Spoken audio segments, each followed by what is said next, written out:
Amen. Kumusta po kayo mga kapatid? Praise God. So sa oras po ito, once again, tayo po ay mag-aaral ng salita ng Diyos. Ano ho? So ngayong umaga po, we are continuing on our theme, Focus on the One. Ano po? Of course, ang ating theme this year, alam po natin ay Loving God, Loving People. Ano po?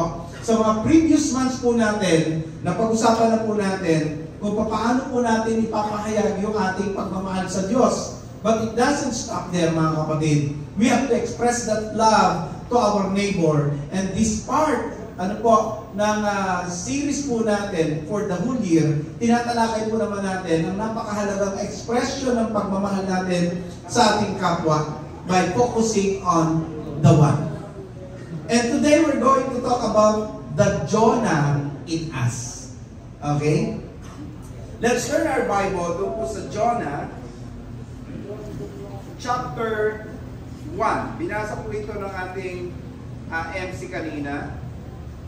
Chapter 1. Basahin po natin starting from verse 1 up to the following verses.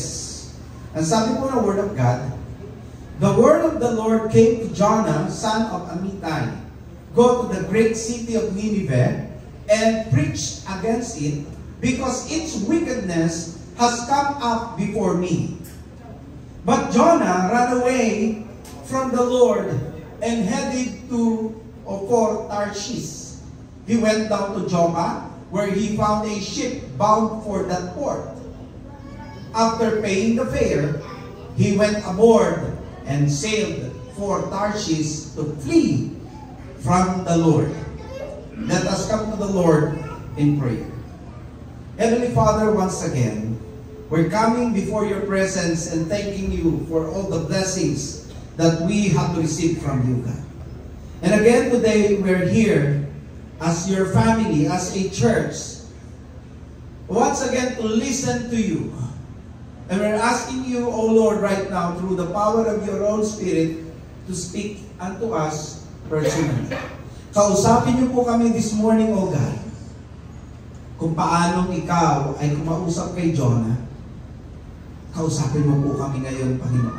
And help us to realize, O God, kung ano po yung napakalaking mensahe na nais mong ipahatid sa amin bilang iyong mga mananampalataya.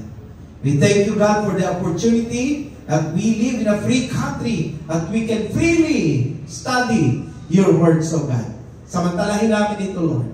At mag-excited kami sa message mo this morning. In the name of Jesus, lahat ng anak ng Diyos ay magsabi ng Amen. Palapakan natin ang Panginoon. Praise God. May mga pagkakataon po na tinatawag po tayo ng Diyos, hindi po para sa isang komportabling buhay. Minsan tinatawag po tayo ng Diyos para sa tinatawag nating pagmimisyon.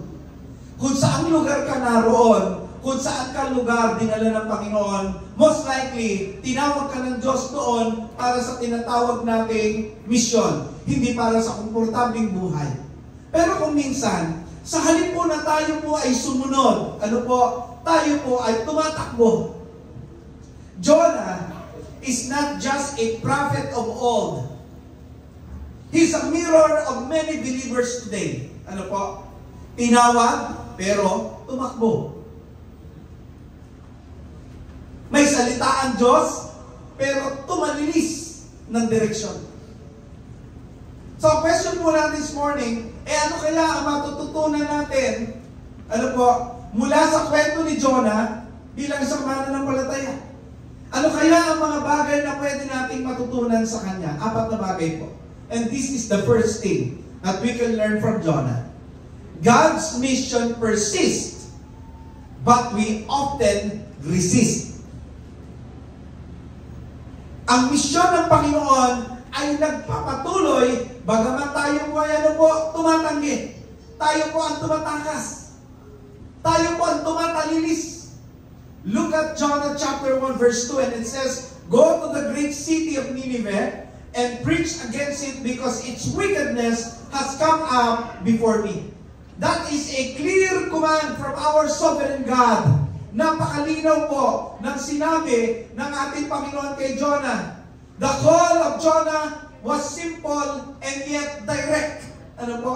Walang masyadong complication sa inutos ng Panginoon. Simple and yet direct. Ano po ang sabi ng Panginoon? Go and preach. And God's mission was specific. Specific. In a sense na binanggit ng Panginoon yung lugar. Ano pong lugar? Nineveh. Very specific.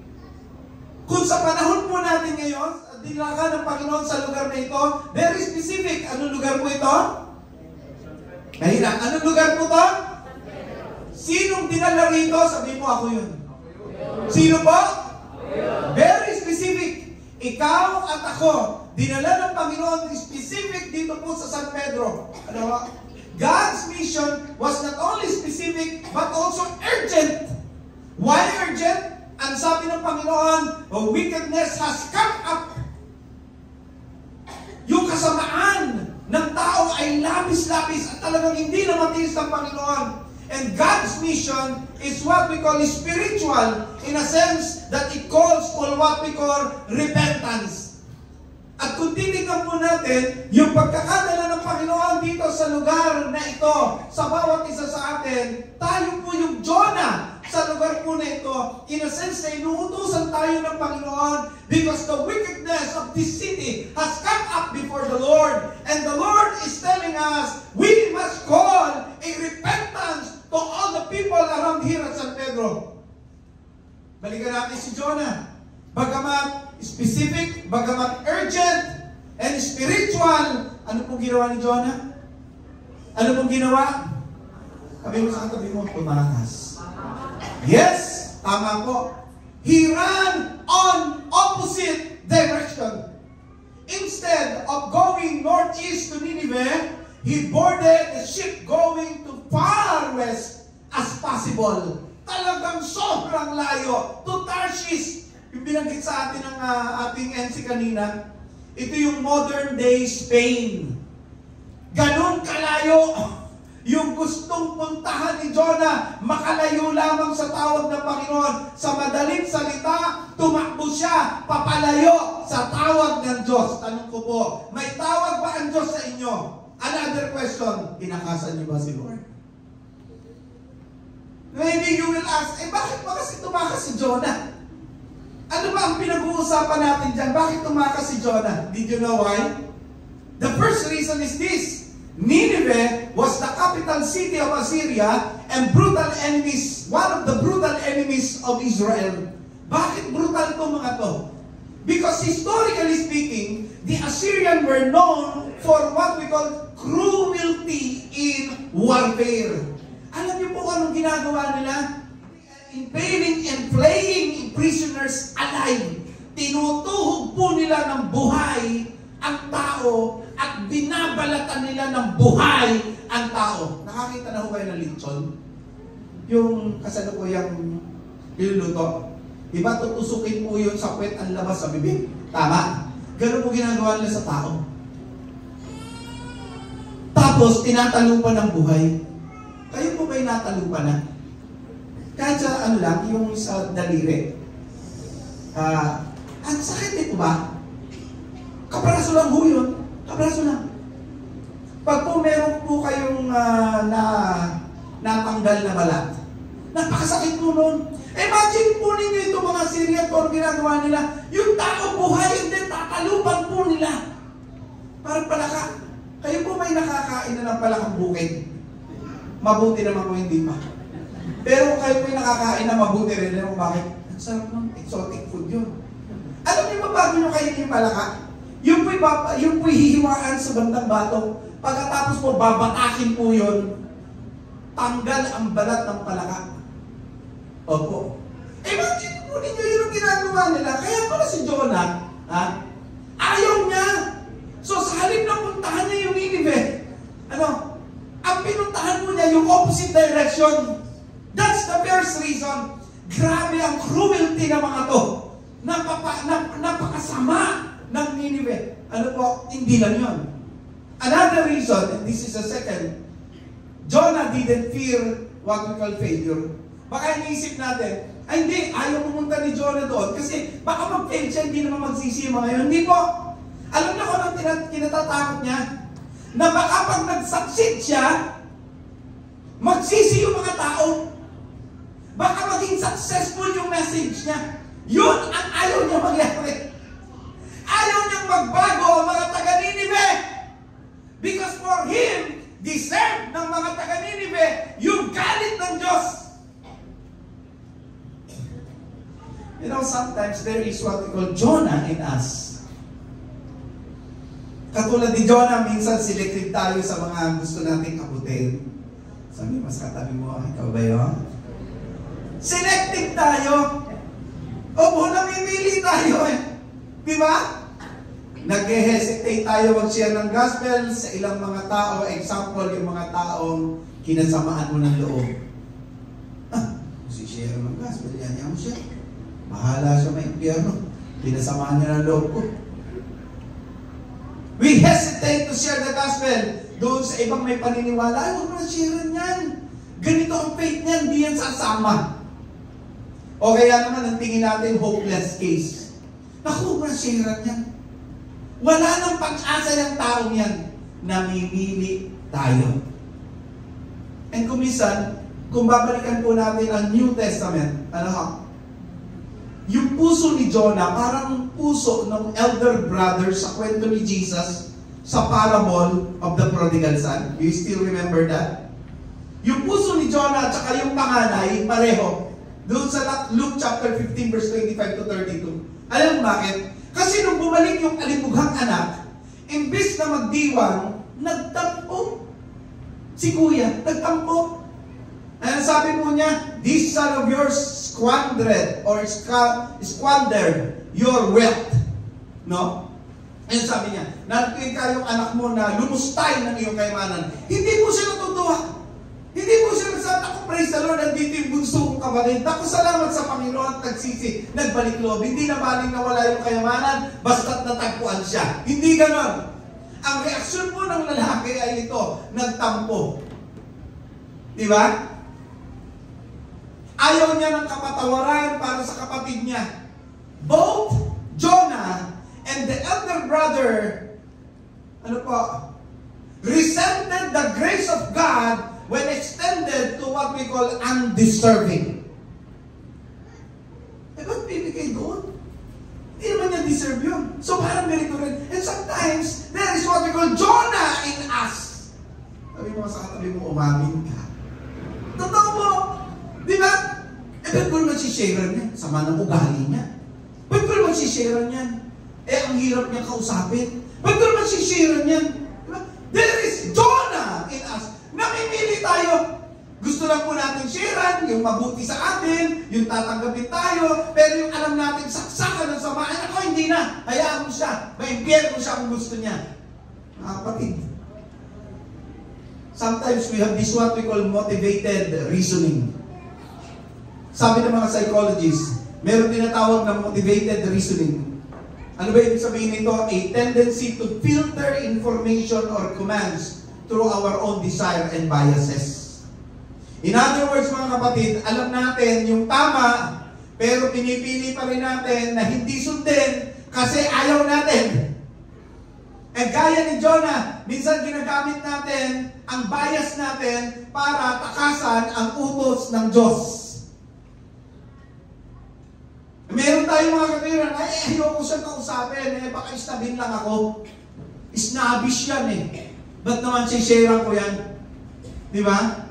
Ay naku, wala akong time to share, busy ako. Di ba? Meron tayong mga ganong kaisipan. Para tayong si Jonah. Eh ba't ko naman share niya? Masama yan. Hindi siya tatanggap kay Lord, may kailangan. These are not valid excuses. They are heart level resistance. Mag-reflect tayo. Mag-reflect tayo. Mga kapatid, Jonah ran not because he didn't know God's will, but because he didn't like it.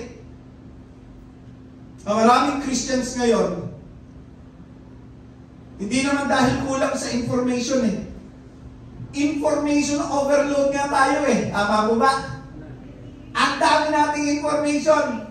Ang dami po natin pwedeng mabasa sa internet. Napakadami. Hindi tayo kulang sa information kung talagang nag-aaral po tayo. Alam niyo po kung ano ang kulang sa atin? Hindi po yung information. Ang kulang sa atin, obedience. May utos ang Diyos, hindi dahil hindi mo alam. Alam mo every Sunday narito ka Amen? Amen? Every day nagbabasa ka ng Bible. Amen? Every day nagpe-pray ka. Every day kinakausap ka ni Lord. Amen? Kaya lang ayaw mo sumunod. Yun ang problema. Di ba? Eh maraming Christians ngayon ang ganyan. The issue is not clarity, but willingness. Yun ang issue, mga kapatid. Hindi dahil malabo sa iyo ang utos. Hindi dahil kulang ka sa information. Hindi ko po kasi alam kung ano yung share ko. Hindi yun. Ang problema po ay yung willingness natin. Ayaw natin. And so we run away. Ang tanong ko po, are you also like Jonah, running from your divine assignments? Mag-reflect tayo.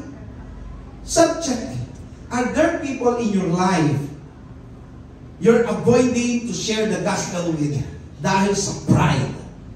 O dahil sa hurt? O dahil sa biases? Or bias ka? Remember mga kapatid, evangelism is not about who deserve it. It's about who desperately needs it. Yan po yun. Ang pangaral po ng Diyos ay hindi po tungkol doon sa kung deserve niya ba o hindi, kundi dahil doon sa nakikita mong kailangan niya yung salita ng Diyos, yung mabuting balita, yung kaligtasan. It's not a question kung deserve siya o hindi. Deserve niya ba o hindi. Start where you are. God's call may not be as dramatic as Jonah's, but it's just clear as Matthew 28:19, ang sabi, go and make disciples.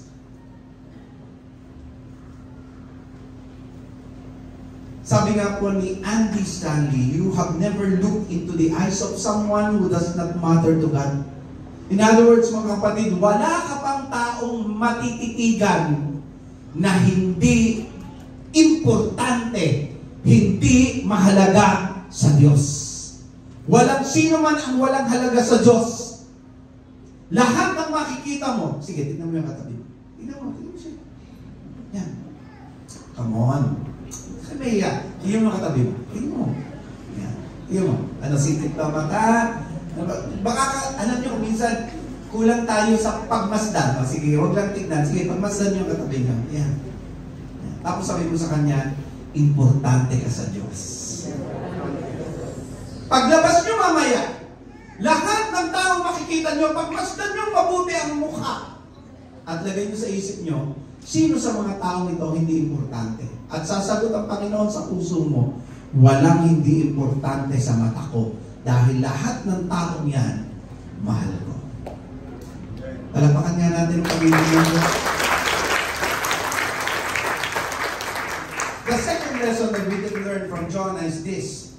Running from the mission leads to a great storm. Doon sa Jonah chapter 1 verse 4, then the Lord sent a great wind on the sea, and such a violent storm arose that the ship threatened to break up.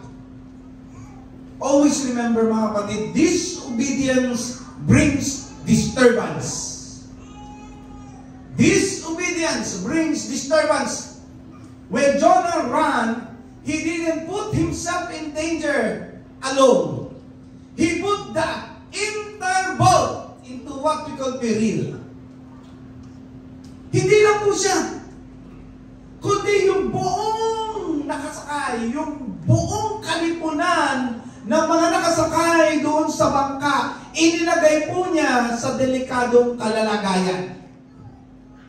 His private rebellion had a what we call public consequences. Disobedience may feel personal, mga kapatid, but it has a ripple effect sa paligid po natin. Kahit naman po sa bahay, meron lang isang matigas ang ulo. Niwala kayo. Apektado kayo lahat.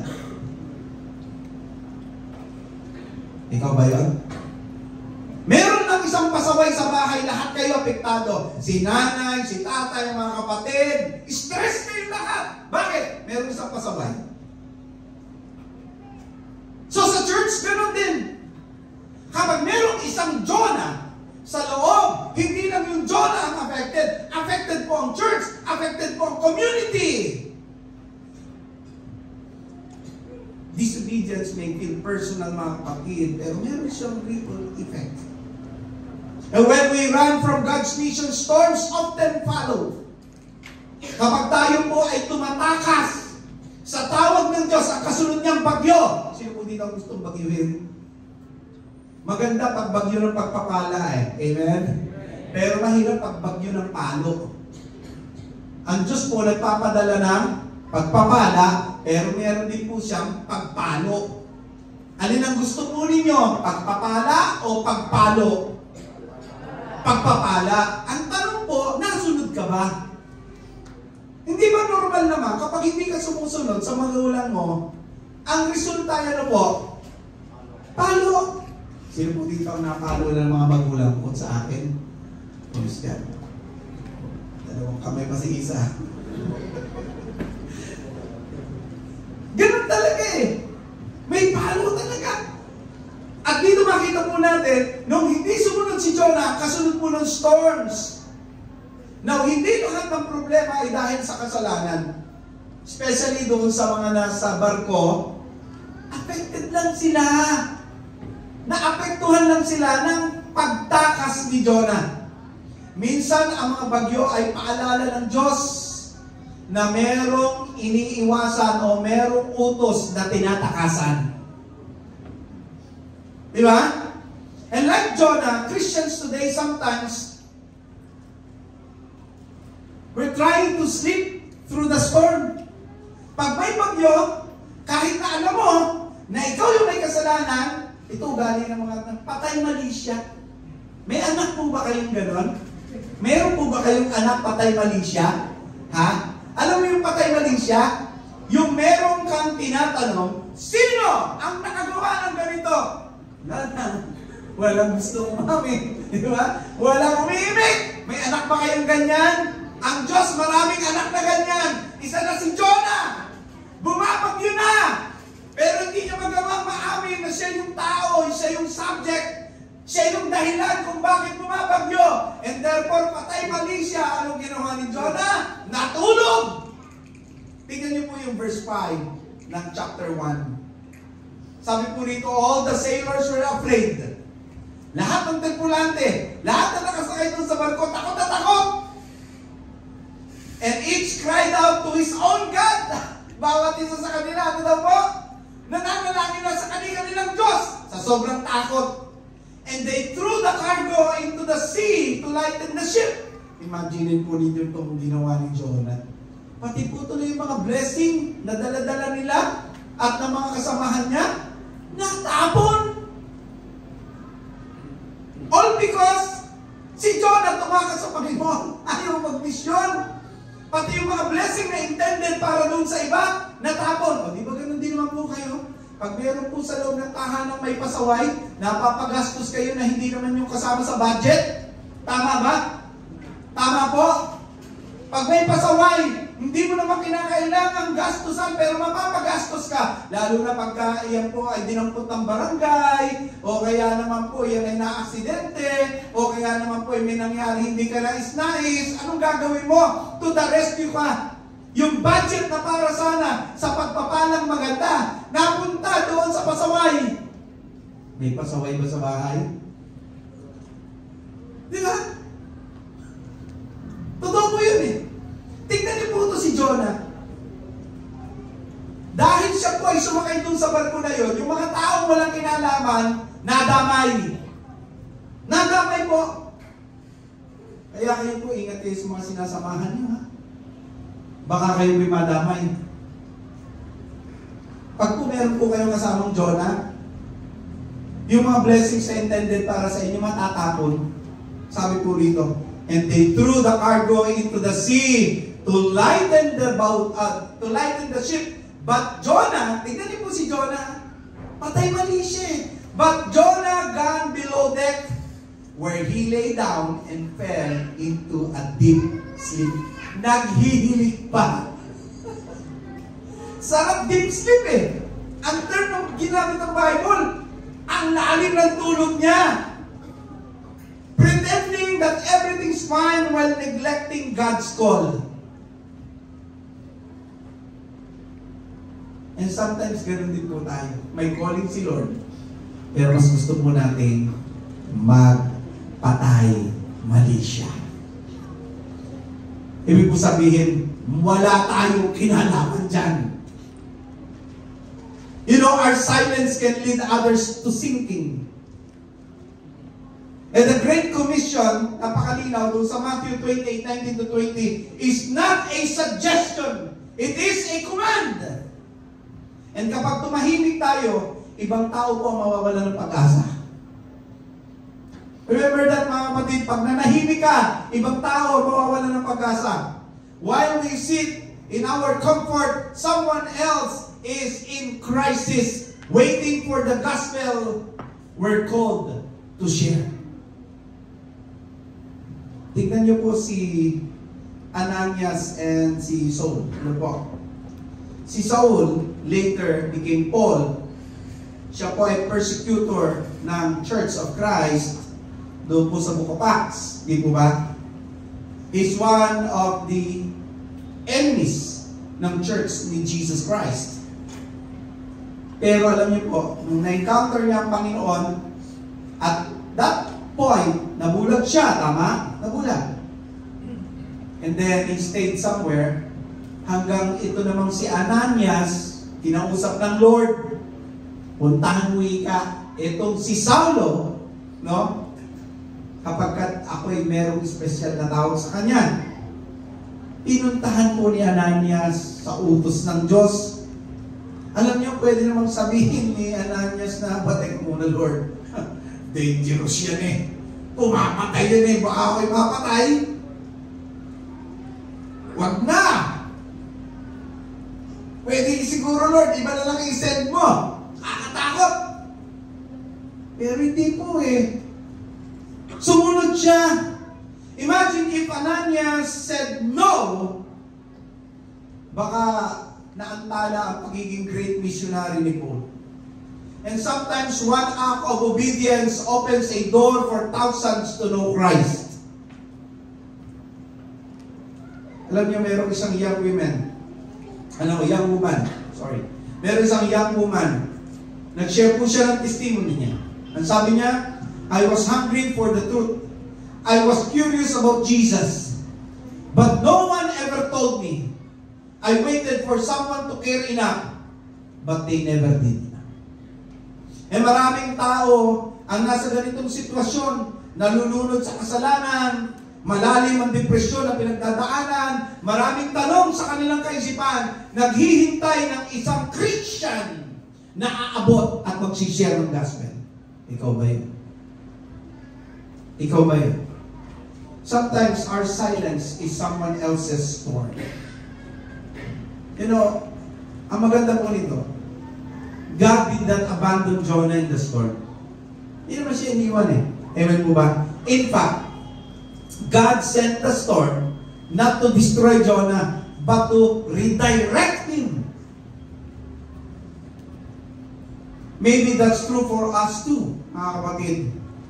If you feel unrest, merong dryness, merong discomfort sa buhay mo, maybe it's not just random. Maybe God is steering your heart back to mission. Kung meron ka mga nararamdaman na parang, alam mo yun, hindi ka alam, malungkot ka, parang dry ang buhay mo, parang there is what we call discomfort, and those are quote-unquote storms in your life. Maybe hindi yan dumarating para maranasan mo yan, kundi God is redirecting you to what we call mission. Magkaroon tayo ng reflection. Meron ba sa area sa buhay natin na tinatakasan natin ang tawag ng Diyos? Then ask, Lord, ito bang storm na ito is trying to get my attention? May mga storm ba na dumarating sa buhay mo? Ask yourself, nire-redirect mo ba ako, Lord? And finally, respond. Don't wait for the ship to break apart, mga kapatid. Turn around now and surrender to God's mission. Tinatawag ka ng Diyos para doon. Sabi ni Charles Spurgeon, maganda sinabi niya, the worst person would be a closed heart to the Great Commission. Ang pinakamalala daw pong nakulungan ay ang puso na nakasarado para sa tinatawag po nating Great Commission. So let us not imprison the gospel through disobedience or delay. Wag po. Wag natin kulungin yung mabuting balita na nasa ating puso. Wag. Wag po natin hayaan na naandyan lang yan at hindi po natin binabahagi. Wag. Sabi mo sa katabi mo, wag mo ikulong, kapatid. Sige po, sabihin na katabi niyo, wag mo ikulong. Praise the Lord. Wag. Kasi pag kinulong mo yan, ikakapahamak yan ng iba.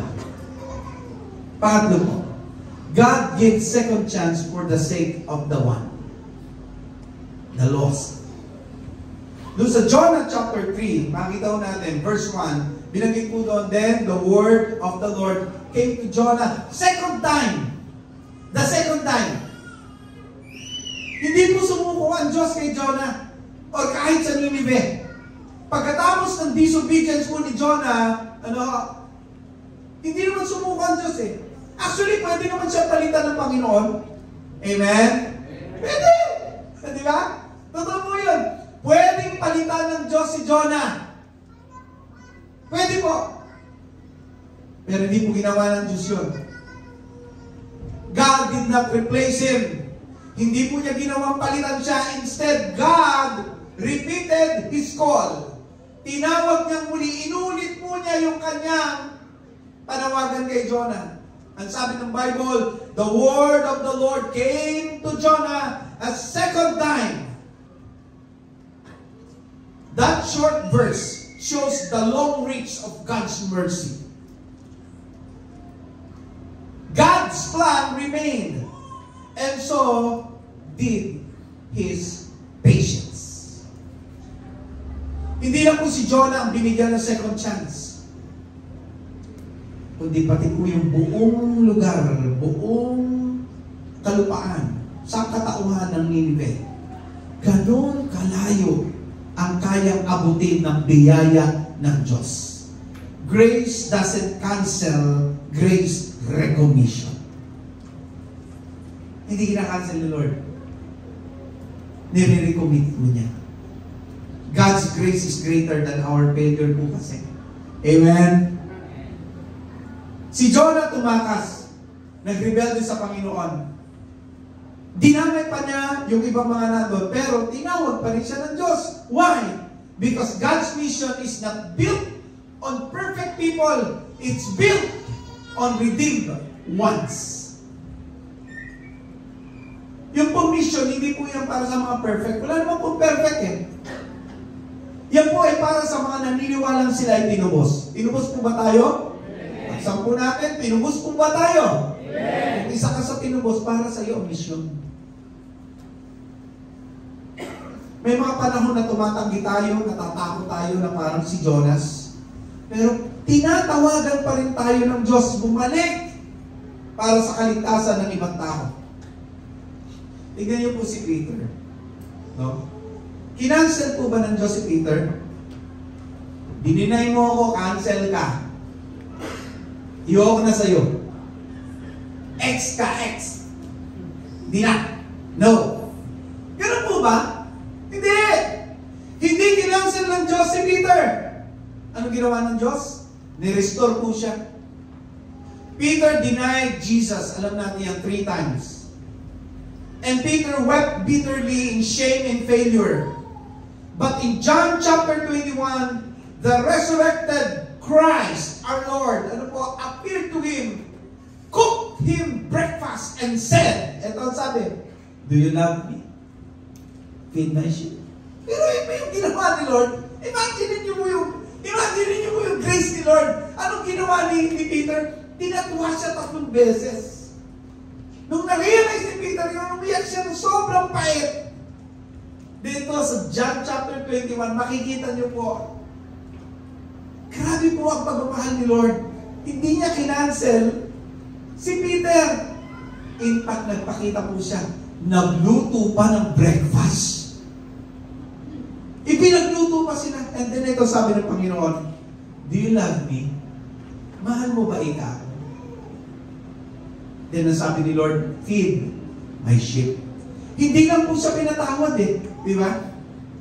Pinagkatiwalaan siya once again. That's grace in action. Restoring failures to be used for God's glory. Alam niyo po, ayon po sa pag-aaral ng behavioral psychology, ang tao daw po ay mas magbabago sa ikabubuti kung sila po ay bibigyan ng pag-asa at pagkakatiwalaan sa kanilang potential compare sa sila po ay hihiyain at uhusgahan. Totoo po yun. Totoo po yan.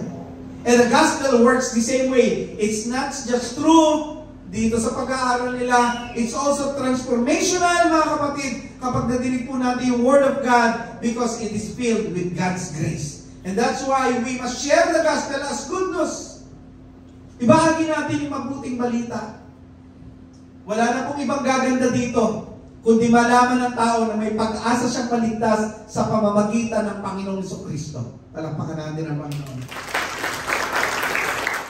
Pagtanong po, have you disobeyed or delayed God's calling? Ask for God's mercy. Try again. Sabi mo sa katabi mo, try again. Yes, try again. If someone, sa tingin mo, kung merong iba na didisqualify ka, hindi yun ang pakikinggan. Si God ang pakinggan mo. Remember, if God gave Jonah and Peter another chance, pwede ka rin niyang bigyan ng isa pang pagkakataon.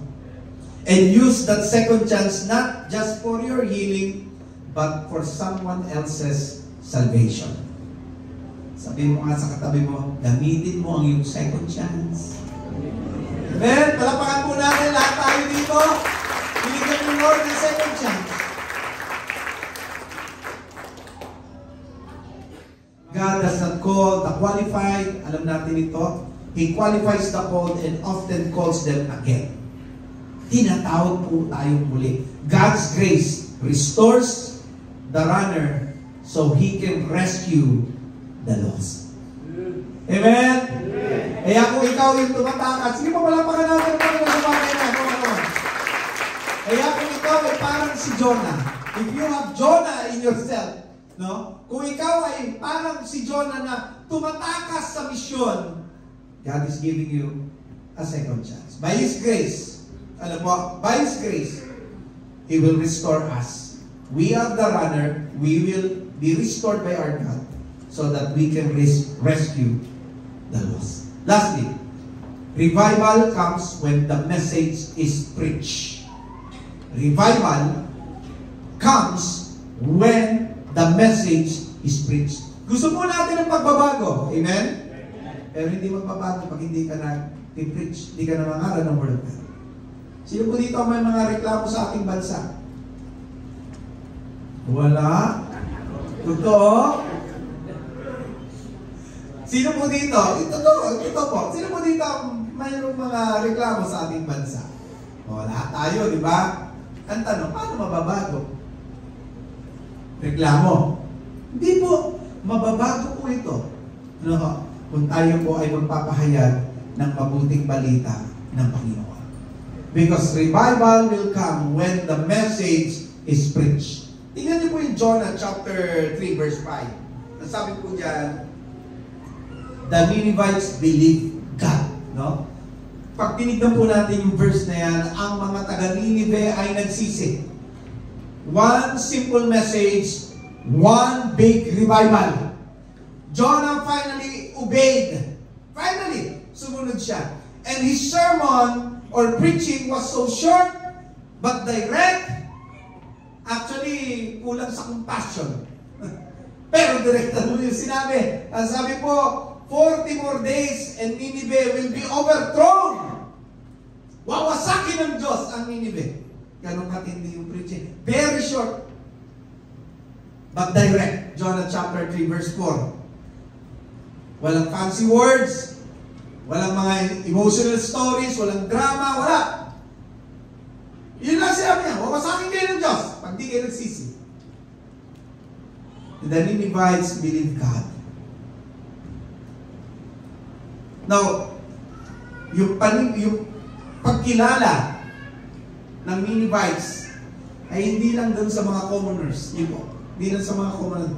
From the king down to the commoners, mga kapatid, they fasted, repented, and turned to the Lord. Why? Because the power was not in the preacher, it was in the message and the God to back it up. Alam niyo, ito po yung gusto kong makita natin. Ang preaching wala po sa galing ng pastor. Tama po? Kaya po ako ini-encourage ko kayo, kahit sino tumayo rito, pakinggan nyo. Alam niyo bakit? Kasi ang power wala naman sa amin. Ang power po andito, oh. Eto. Nandito ho yung power. Wala doon sa tao. Imagine, Jonah was reluctant. He was imperfect and previously disobedient sa Panginoon. Pero nung siya ay sumunod, gumalaw ang Diyos. And sometimes akala po natin, kailangan maging magaling ako. Kailangan maging, eloquent ako pagdating sa pagsasalita. Kailangan maging persuasive ako para makapag-share ako ng gospel. Hindi po. God only asks one thing. Ano po yan? Faithfulness. Ang tunay po ng tagapaghatid ng revival ay hindi po yung tao, kundi ang salita ng Diyos na pinapahayag ng may katapatan. Yung totoo, pinapahayag mo kung ano yung sinasabi ng Diyos. Di ba? Tignan niyo po, si Peter, he was once a denier of Christ and he stood up in the multitude of people during the Pentecost and preached boldly about Jesus. Anong result? Sabi po niya, repent and be baptized. Sa Acts 2:38, and about 3,000 souls were added to the church that day. Si Peter, hindi po siya perfect. Pero pinuno siya ng Espiritu ng Diyos. And he spoke the truth. And like Jonah, his past, full of failures. Hindi po siya kung tutusin qualified. Hindi po siya kung tutusin karapat-dapat na maging vessel ng word. But because of God's grace, he was used by God for what we call revival. Meron pong pag-aaral, yung scientific analogy tungkol dito. Yung power of signal over noise. Sa physics po, and communication theory, hindi daw po laging powerful yung tagapagsalita. Ang pinakamahalaga daw po sa paghahatid ng mensahe ay yung malinaw na signal, hindi yung ingay. Bigyan ko po example. Ano po ito? Okay. Pag nakita ko yung thumbs up, anong meaning? Ha? Okay. Malinaw. Evident ko. Walang salita yan. Pero yung signal ay powerful. Why? Because pag sinabi niya, ano ibig sabihin? Diba? Stop. Wag. Ganun tuloy. Ayun, ganito ka. Diba? Pag nakita mo yung anak mo na nag-cutting classes,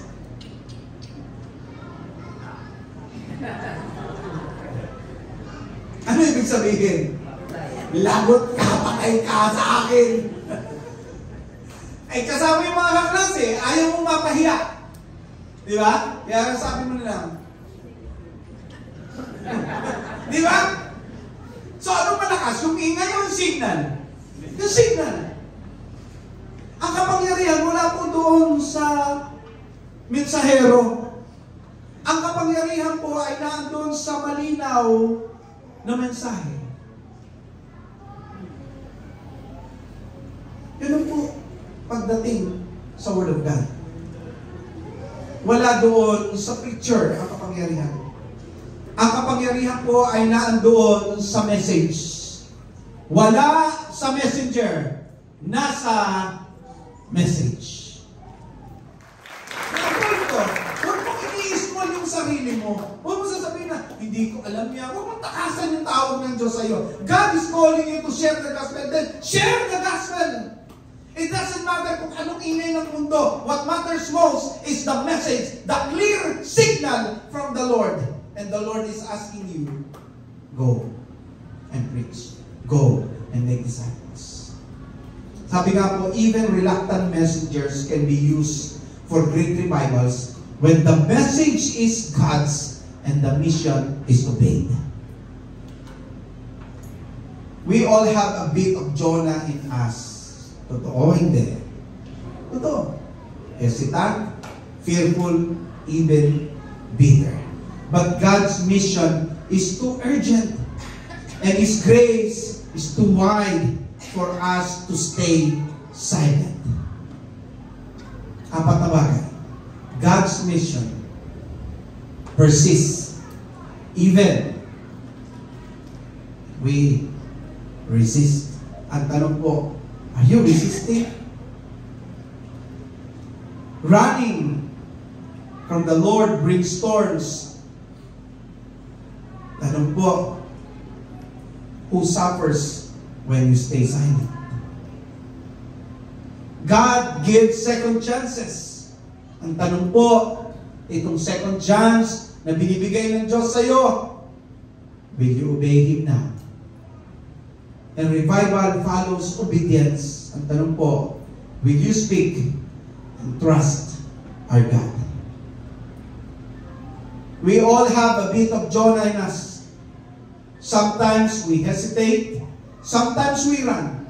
Sometimes, if we're honest, we don't even want certain people to be saved. But God, in His mercy, pursues both the runaway messenger and the rebellious city, katulad ng ating kinalulugan. Jonah's story is not about the big fish. Ama? Pag nakikita mo kasi natin si Jonah, nasa isip natin, big fish! Nilaman na malaking isda. Kapatid, Jonah's story is about the bigger God, one who committed saving the lost and changing the heart of His messenger in the process. It's all about that. You might be sitting here today in the church, in our gathering, aware that God is calling you to someone. Ano mag-share? Pwedeng kaibigan mo, pwedeng co-worker, pwedeng kaklase, pwedeng kapitbahay. You're running and delaying, making excuses. But like Jonah, God is giving you a second chance. Not just for your disobedience, not just for your obedience, but for the sake of someone else's salvation. So ito po yung dapat natin gawin, mga kapatid. God is not looking for the ability, but the availability na meron po tayo. So this week, ito po yung dapat natin gawin. Start a gospel conversation. Either chat, call, or kung anong pwedeng maging medium of communication, importante, i-share ang mabuting balita. Dala ka ng tracts, babasahin, flyers, meron kayong tindahan, magkaroon po kayo ng mga tindahan ng flyers sa mga tindahan ninyo. Kung kayo po ay bumabiyahe, magbigay kayo ng flyers sa mga katabi ninyo. Kung kayo po ay nasa eskwelahan, magbigay kayo ng flyers sa mga kaklase ninyo. This week, pray for someone. Pray for one person by name and follow it with action. And then, if you have chance, sumama po kayo sa Connect Group. Kasi yung mga Connect Group natin ay naandyan para mag-evangelize sa lugar na kanilang kinakailangan. Tatandaan niyo po ito. Hindi mo kailangang maging magaling. Ang kailangan lang, sumunod ka. Amen? Amen. Ulitin ko po, hindi mo kailangan na maging magaling. Kailangan mo lang sumunod. Yun lang po. Ano po? Like Jonah, you may have faith before. But today, the word of the Lord is coming to you a second time. Ang tanong po, will you go? Will you go? Will you go? Amen. Huwag natin hayaan na yung takot, yung pride, ang mag-hold back po sa atin. Be the voice someone is waiting to hear. Kayo po yung maging tinig na inaantay ng nasa paligid.